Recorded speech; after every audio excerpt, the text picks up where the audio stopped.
Good evening, everyone. And no picture of me today. I have had the flu since Tuesday. Today is actually my first day up and around. So, um, let's see where we're at here. Okay. Looking at my calendar. I feel like I've been lost in time here. Trying to catch up has been an incredible venture today, let me tell you. 6:27. So, here we are. This is week 3 for us. So let me go back to our courses so I can see where we are here. And let's go to week 3. We begin as we do every week with our daily devotion, or our weekly devotion rather, and an overview. So, our overview for week 3 is dealing effectively with change is a talent that every nurse must cultivate. Being adaptable and flexible, as well as being able to think on one's feet, are necessary skills for nurses practicing in this world. And that's for sure. It seems like things change every other day. Some of the restructuring has been successful, but some has been viewed as far from positive for consumers, professionals, and organizations. So, your readings for this week are going to be Bupert, and here we have strategies for nurse practitioners, the leadership challenge in Grossman, chapter 7, and Maxwell. You have some, and Stanley, you've got a couple.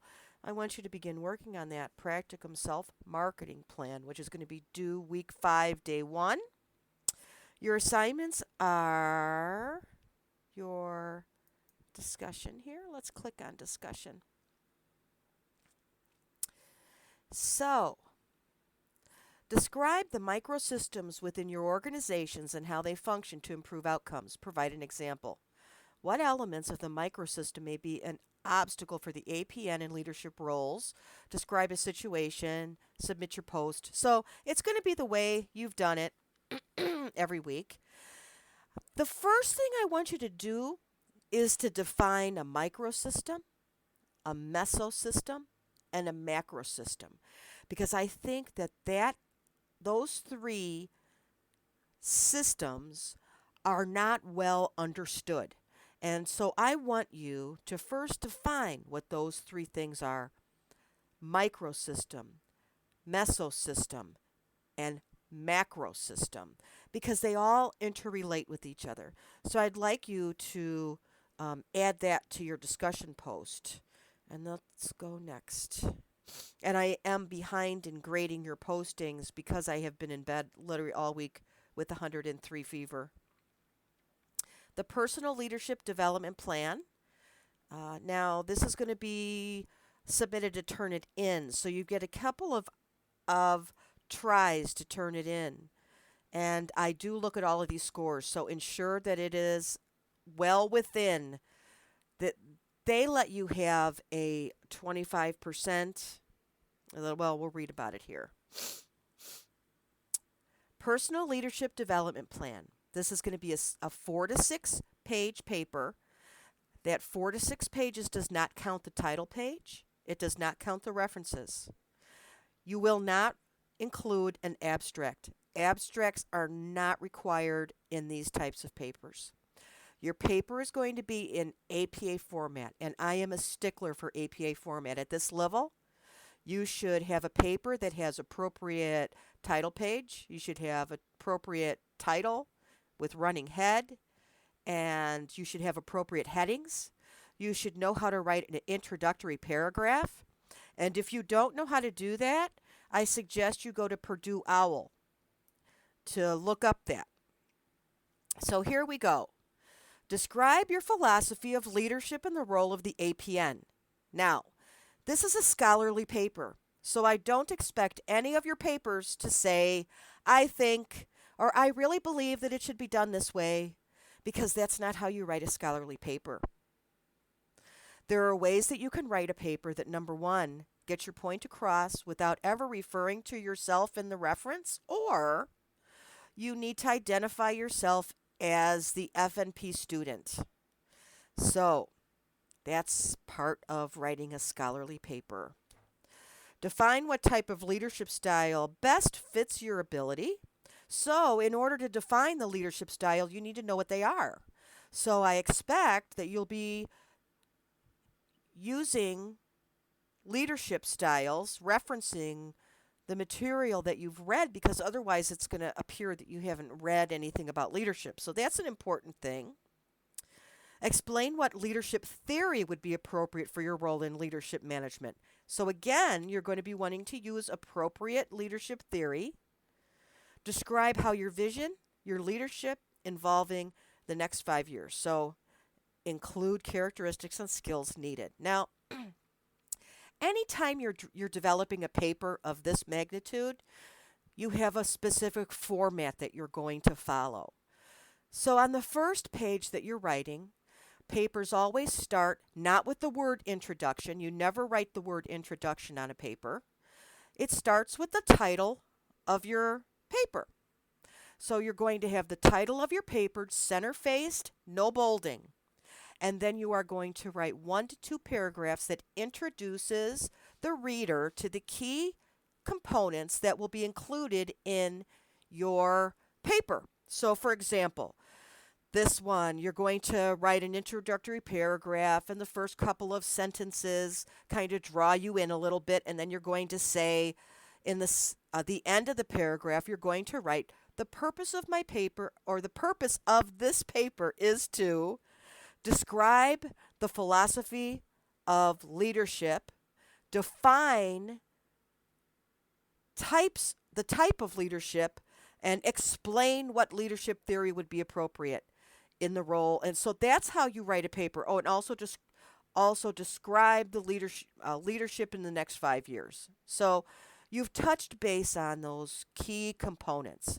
So that first paragraph, that is an introduction, but you never write the word introduction, and it is giving your reader a taste of what the rest of your paper is going to be written about. So make sure, I'm a real stickler with that. I take off lots of points if you haven't followed that directive. Also, your title of your paper has to match what you have written on your title page. I get students that submit different stuff all the time.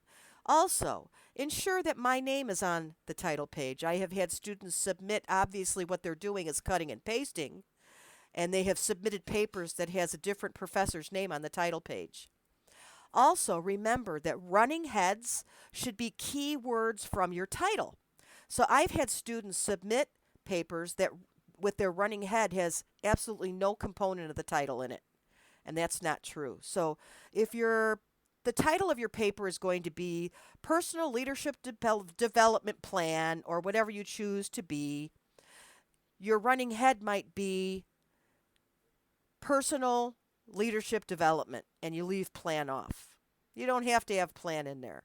But you've got your title, and then your running head are either the whole title, which I don't recommend, or enough pieces of the title that gets the point of what your paper's going to be about.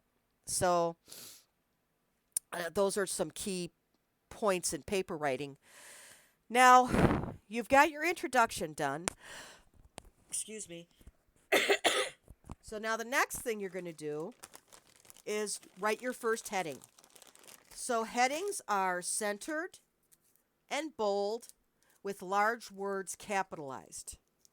And for this one, I would write my first heading is going to be Philosophy of Leadership. Or you could write Philosophy of Leadership and Role of the APN. It has to be descriptive of that first point there. And so you're going to write everything there is to know about that. And it can be in a paragraph, 2 paragraphs, whatever amount of time it takes to do so. Don't make your paragraphs incredibly long. Remember, one thought, one paragraph. Once the subject changes, you have to start a new paragraph. I find sometimes students write these incredibly long paragraphs when it really should be 3 or 4. And in writing concepts, it makes it very difficult for the reader to get a good grasp of what you're trying to tell me, because essentially what you're doing is telling me a story if it's all one paragraph. So don't be afraid to break those paragraphs up. The minimum requirement is you have to have a minimum of 2 sentences to make a paragraph. Now, you're very rarely going to only have 2 sentences. It doesn't happen often, but that's the minimum. Now, the next one, you're going to have your second heading. Define what type of leadership style fits best. Well, you can write leadership styles.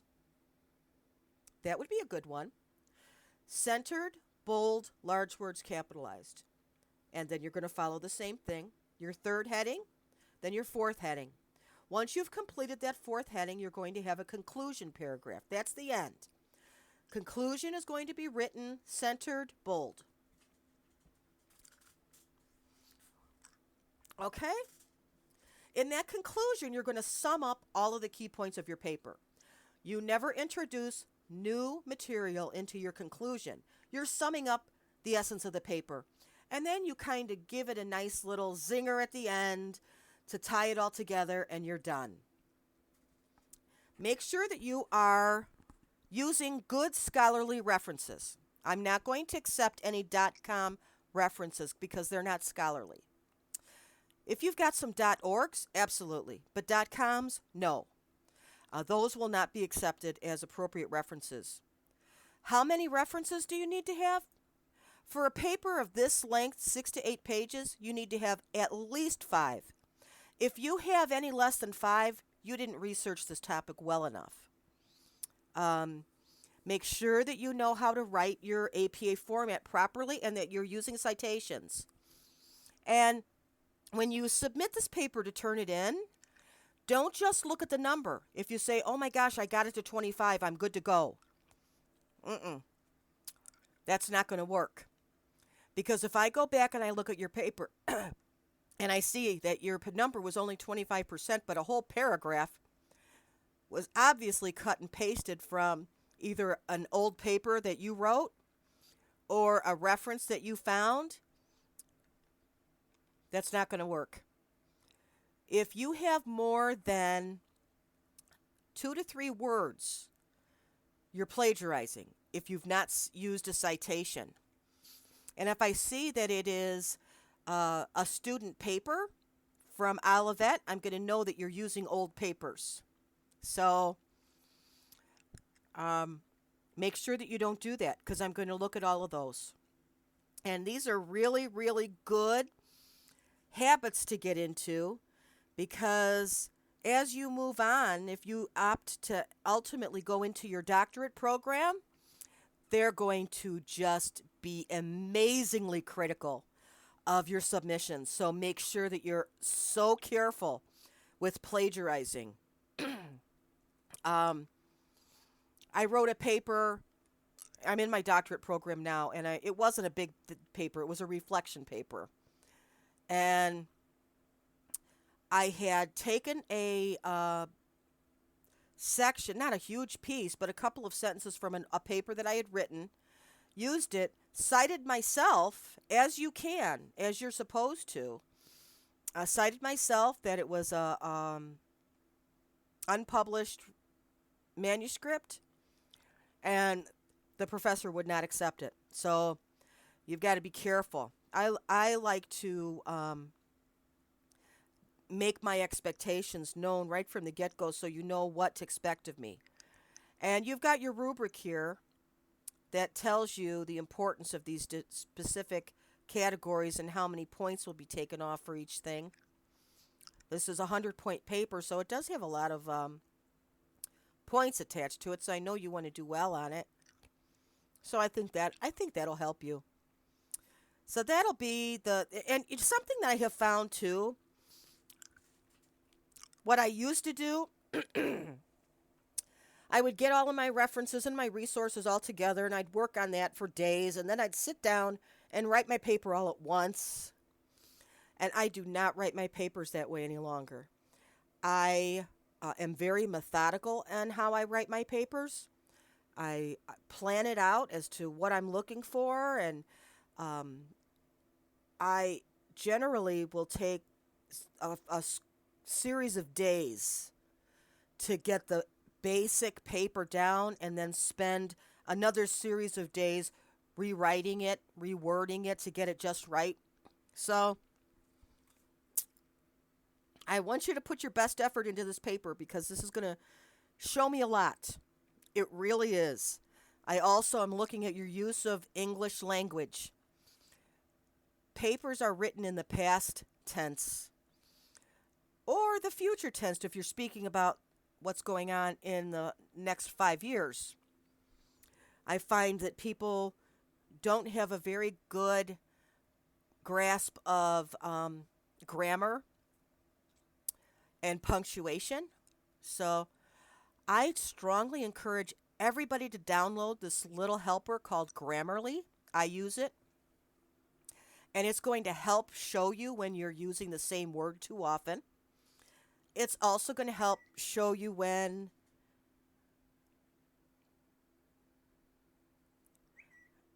it's also going to show you when you can hear my phone beeping like crazy.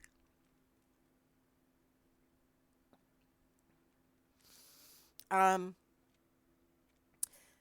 it's going to show you when you're reusing words, when you've got incorrect grammar. Also, something called passive use of language. So your language should be strong. When you're using weak words, it weakens your caliber of paper. All right? So, hopefully, tomorrow's the first day that I'm actually going into the clinic, so we'll see how that goes. It's been just crazy. Make sure that you keep yourself safe because I am like crazed about infection control. As soon as the flu hit, I had a mask on. I wiped the rooms down every time I had a patient with flu, sprayed Lysol, everything else. Wiped down everything, washed my hands constantly, and I still ended up getting it. I told my medical assistant from now on, every patient that walks in sick is wearing a mask, and then I'll wear a mask because obviously my mask didn't help me. So make sure that you're safe. And I got a flu shot. So make sure that you're safe and have a great week. I'll get those assignments back to you as soon as I can. Thank you.